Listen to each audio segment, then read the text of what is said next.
Oke. Assalamualaikum warahmatullahi wabarakatuh. Salam sejahtera untuk kita semua. Alhamdulillah kita bisa ketemu lagi dalam kegiatan belajar bersama.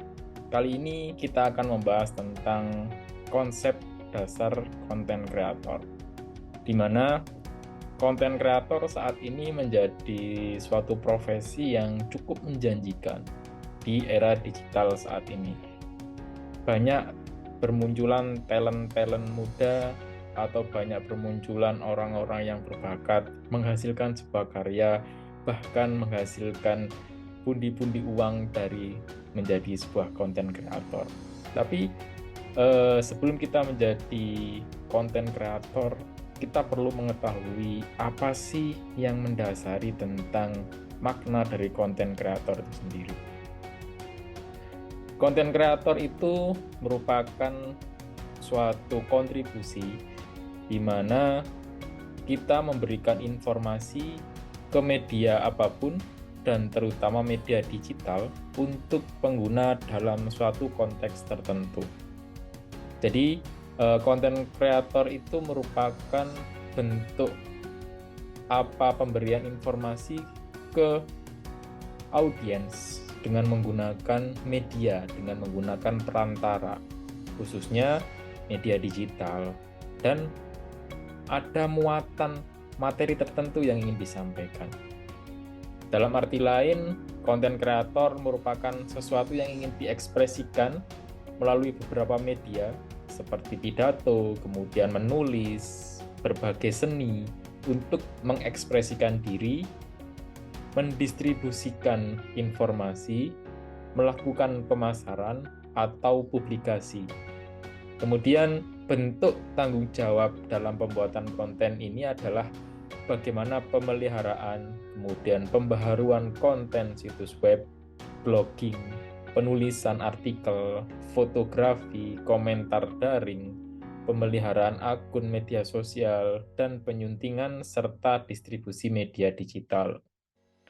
Kemudian, sebuah survei menggambarkan bahwa pembuatan konten sebagai kreasi materi yang distribusikan orang ke dunia daring atau dunia digital.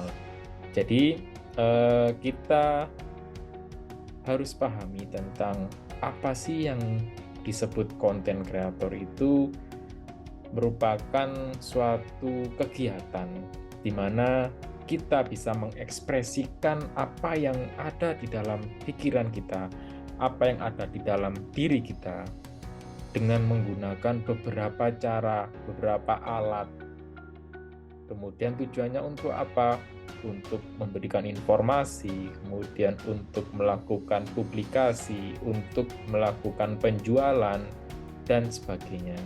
Jadi, peran konten kreator di sini sangatlah cukup kompleks. Ada beberapa kegiatan yang bisa dilakukan oleh seorang konten kreator itu, dan banyak sekali kontribusi-kontribusi yang diberikan oleh konten kreator untuk dunia digital saat ini. Lantas, platform media sosial yang bisa digunakan oleh konten kreator pun juga beragam. Di sini saya mengidentifikasi dari beberapa media sosial yang banyak digunakan oleh masyarakat pada saat ini. Contohnya YouTube, kemudian Instagram, kemudian Facebook, ada TikTok, dan ada website. Jadi kelima platform ini merupakan platform yang banyak dikunjungi dan banyak para konten kreator melakukan publikasi materi di situ. Jadi selain ini memang banyak ya, selain ini ada seperti blog, kemudian ada berupa Mik33 atau berupa pixel dan sebagainya. Nah, itu banyak sekali platform-platform media sosial yang digunakan. Tetapi dari beberapa itu yang paling ngetren, yang paling banyak peminat dan penggunanya adalah dari kelima jenis platform ini. Dari kelima jenis platform ini tentu memiliki karakteristik dari masing-masing. Seperti YouTube, di situ banyak konten berupa video. Kemudian Instagram, banyak konten berupa video dan gambar. Facebook juga begitu. TikTok, banyak konten berupa video-video pendek. Kemudian kalau website, banyak konten berupa artikel atau berupa berita dengan menggunakan teks. Kemudian jenis konten yang diminati. Oke, jadi beberapa konten di sini yang banyak diminati yaitu gambar, kemudian video. Video ini ada video pendek dan ada video yang memiliki durasi agak panjang, kemudian berupa suara atau yang paling banyak diminati berupa podcast ya. Kemudian email, kemudian artikel, blog, berita atau press release, infografik dan e-book. Kemudian mengapa kita butuh yang namanya content creator? Oke, karena di dalam kegiatan apapun itu butuh yang namanya content creator untuk membuat suatu informasi atau membuat suatu berita menjadi lebih menarik. Kalau di sini saya mengidentifikasi konten kreator itu tugasnya untuk melakukan promosi online. Jadi ada produk, kemudian dibuat dengan desain yang cukup menarik, kemudian tujuannya untuk melakukan promosi, kemudian digunakan untuk digital atau digunakan untuk strategi pemasaran atau digital marketing. Kemudian untuk kebutuhan branding. Jadi kita membuat sebuah company profile. Nah, tujuannya untuk apa? Untuk mengenalkan usaha yang kita miliki, untuk memperkenalkan perusahaan yang kita kembangkan dengan menggunakan jasa content creator. Kemudian memberikan informasi kepada audiens.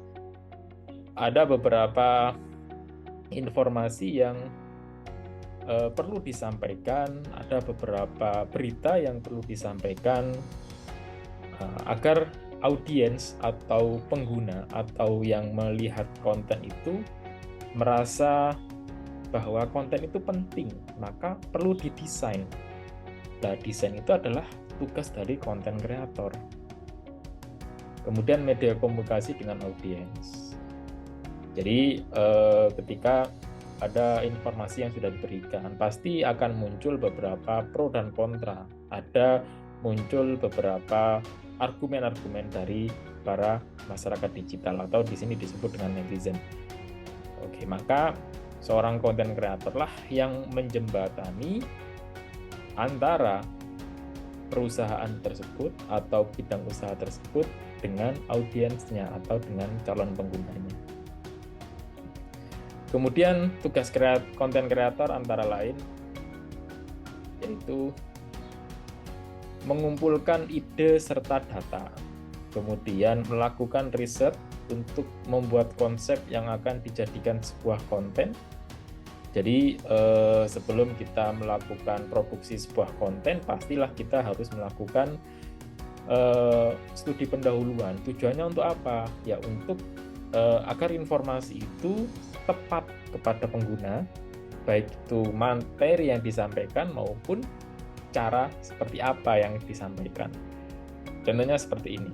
Ketika kita mau menginformasikan sebuah usaha itu masih lingkup lokal. Anggap saja masih lingkup satu provinsi ya. Berarti kita juga perlu menganalisis calon pengguna lingkup provinsi itu. Bagaimana karakteristik penggunanya, kemudian media apa yang sering diakses oleh pengguna yang ada di dalam provinsi itu. Nah, hal-hal seperti itu yang harus dilakukan oleh konten kreator. Jadi tidak hanya membuat sebuah konten, tetapi juga harus melakukan analisis atau studi pendahuluan sebelum mereka memproduksi konten dan nanti menyebarluaskan. Kemudian menciptakan konten yang sesuai dengan identitas dan branding yang diinginkan. Oke, konten yang dihasilkan harus sesuai dengan identitas perusahaan yang akan melakukan branding. Contohnya seperti ini. Kontennya, perusahaannya yang akan di branding adalah perusahaan makanan.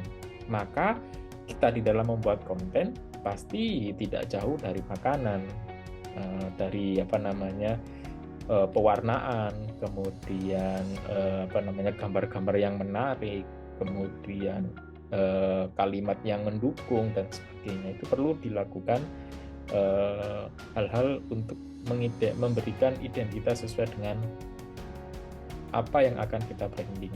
Kemudian memahami terkait SEO atau Search Engine Optimization. Bagaimana peran fungsi SEO, kemudian tugas yang harus dilakukan, dan apa yang harus dipantau oleh seorang CEO. Kemudian melakukan evaluasi setiap konten yang telah ditayangkan. Nah, ini penting teman-teman, kita harus pahami bahwa setiap kita membuat konten pasti ada yang namanya traffic, atau ada yang dinamakan dengan apa yang didampak atau apa yang seperti kita dalam membuat konten kemudian kita sebarluaskan, pastikan kita ingin mendapatkan respon dari para pengguna, dari orang yang telah melihat konten kita. Nah, itu untuk apa tujuannya? Di situ pasti di dalam setiap platform ada yang namanya komen. Nah, komen itu fungsinya adalah untuk merekam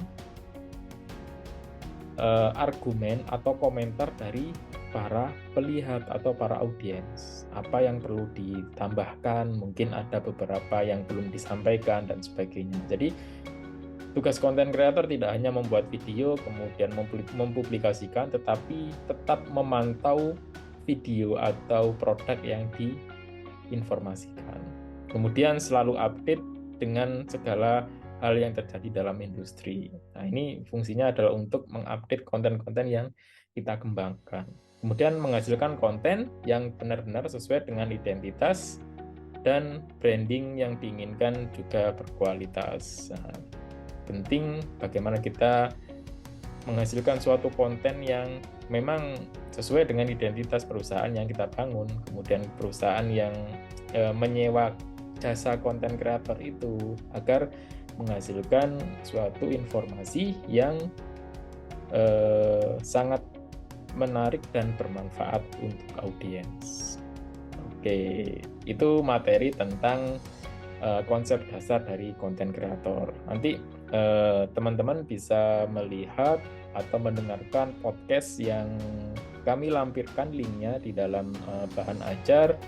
Tujuannya untuk apa? Untuk kita mendapatkan gambaran tentang apa sih konten kreator, kemudian tugasnya konten kreator itu apa, dan nanti bagaimana peran konten kreator itu terhadap pengembangan dunia digital. Oke, baik, sementara itu yang bisa saya sampaikan. Nanti kita sambung dalam materi berikutnya. Terima kasih. Assalamualaikum warahmatullahi wabarakatuh.